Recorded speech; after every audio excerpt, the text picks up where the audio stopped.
All right, coming back with another one of these by the numbers videos. It's thinking like, sort of like a scouting report type video. What I do here is I am going to be looking at Jalen Hurts and looking at a lot of his splits. There's some really interesting data when it comes to Jalen Hurts and some really fascinating stuff about really how you can attack him. And I think that if you're an analytically minded coach or just someone who is willing to listen to analytics and listen to just what the numbers are, because people hear analytics and it's like a dirty word, but if you hear data, then people don't have a problem with that, but it's literally the same thing.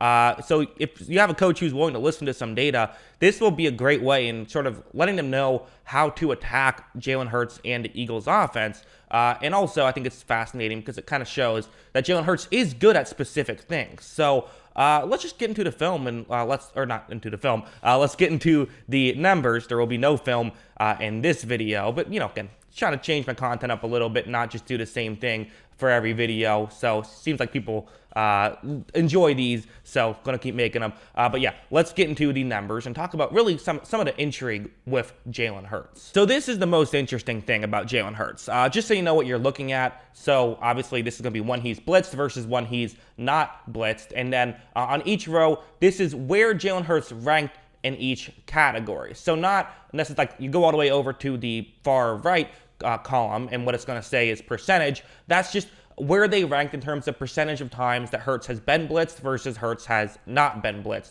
So you see the top column, Jalen Hurts ranks very well in terms of PFF grades when he's blitzed. His passer rating is, right along there. It's about what you would expect then. It's 11th best in football against the blitz, and they still for some reason get blitzed the 9th most in football. Meanwhile, when he's not blitzed, his PFF grade doesn't actually go that far down. So that's an important detail here because his passer rating drops significantly, but this can kind of let you, understand a little bit more of, it might not necessarily be his fault. It could be the receiver's fault or Nick Sirianni's fault, whatever you want to put blame on. And again, weirdly, 31st in the league in terms of not getting blitzed. So teams blitz the Eagles a lot is basically what you can take from that final column, despite the fact that they're way better when they're blitzed. So just a bizarre situation going on, and that's kind of why I say look at these numbers. It also does kind of expose there is a flaw in this Eagles team, but that also kind of makes some sense, right? I mean, you look at this Eagles team, they've been kind of the definition of inconsistent. So sure, you've been inconsistent at times, there's no denying that, but at least there's things you do well. I kind of would rather an inconsistent team than just a downright bad one. So, and this is, a big element here. This chart is wild, so I don't know what to make of this whatsoever. So when Jalen Hurts gets rid of the ball in less than 2.5 seconds, his PFF grade is 33rd in football, so that's very bad. And his passer rating is 19th in football. So passer rating not horrible, PFF grade horrible. When he takes more than 2.5 seconds to get rid of the football, his PFF grade jumps all the way up to 3rd, whereas his passer rating sits at 30th. And just to be clear, this is PFF grades only on when you actually throw the ball. So it's not counting into his runs or anything like that. So this is weird, right? PFF saying he's doing a great job when he's holding on to the ball for too long, but the Eagles aren't, making up for it, I guess is the way to phrase it. So maybe this tells you get one of those receivers who's great at kind of that scramble drill stuff in this, second half or second half of the play, I guess, in 2.5 seconds. What this could also just mean is Hurts is, throwing the ball away a lot, which would be good. It's going to hurt your passer rating, but it makes your PFF grade go up. So he's making smart decisions at times, which sometimes results in a worse PFF grade, but a better actual impact of football. But this is all speculation. I mean, this is something I don't really know what to make of this. The last chart I showed you, okay, makes perfect sense. This is something that you can actually understand.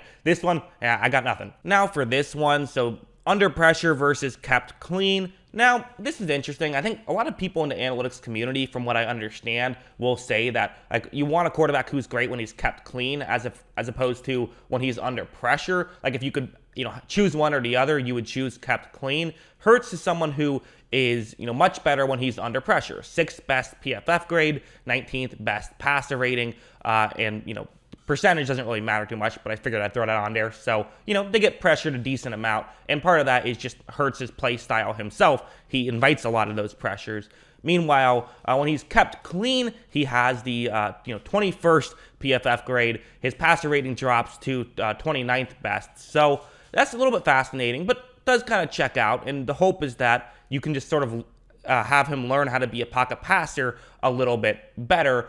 So again, inconsistency with a young quarterback isn't necessarily bad. You just, you almost would rather have some inconsistency than just a bad quarterback across the board. So this stuff is all well and good. Although the flip side is, under pressure can be a bit fluky, and if that, goes the wrong way for a game, you're going to have a tough time. You do have to find ways to be able to have good stuff happen, within those first 2.5 seconds of a play, basically. Also for this one, I know a lot probably gets made about the running game, and a good chunk of that is Hurts himself, but the team itself is also running the ball well. Although you look at his numbers on play action versus no play action, it's about even. So a lot of people like to say, okay, well, running helps set up the play action. Having a good running game makes the play action easier. Well, according to Philadelphia, hasn't really worked out that way. They pretty much do just as good when there is play action versus when there isn't. Finally, this chart right here. So this is just how far down the field he's going to be throwing the football, either 20 plus yards down the field or so on and so forth.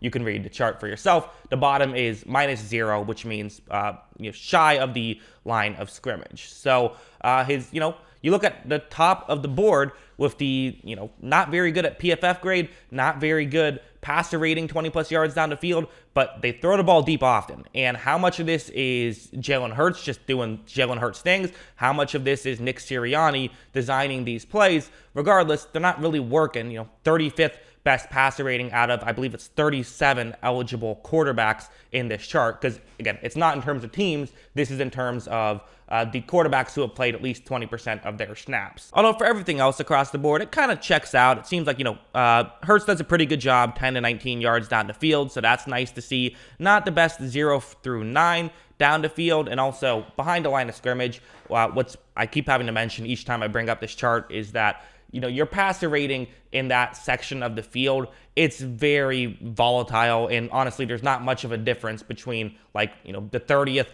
best player in this situation and the 5th best player. So not really too much we can learn from that, other than I think the percentage aspect there is that's the main thing I find fascinating. So they don't throw 0 through 9 too much. They're not good at it, so that makes sense.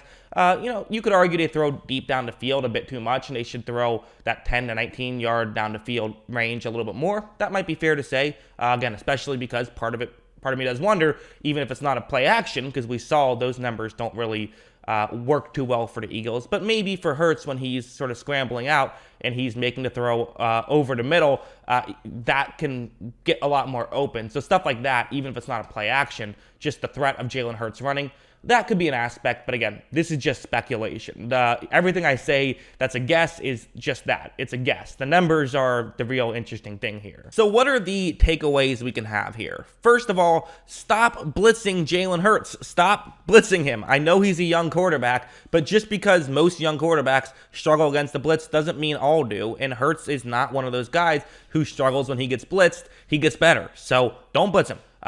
Play coverage, make him make him sit in the pocket and have to throw through tight windows, which he can do, but his stats go way down when that happens. And how much of that is a Hurts thing or an Eagles thing?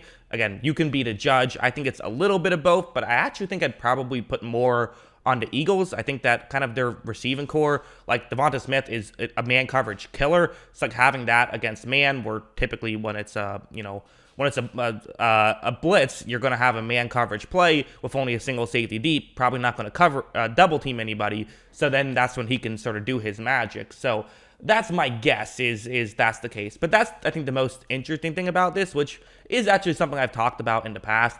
The other just wild thing, again, that more than 2.5 seconds thing of PFF saying he's amazing when he holds on to the ball for more than 2.5 seconds and his numbers being one of the worst in football. It's interesting, but, maybe I'll have to do a film study just simply on that. But in the meantime, I hope you guys enjoyed this video. Thank you for watching. I do appreciate it. Let me know what you thought in the comments below. I always love hearing from you. And of course, as always, thanks for watching.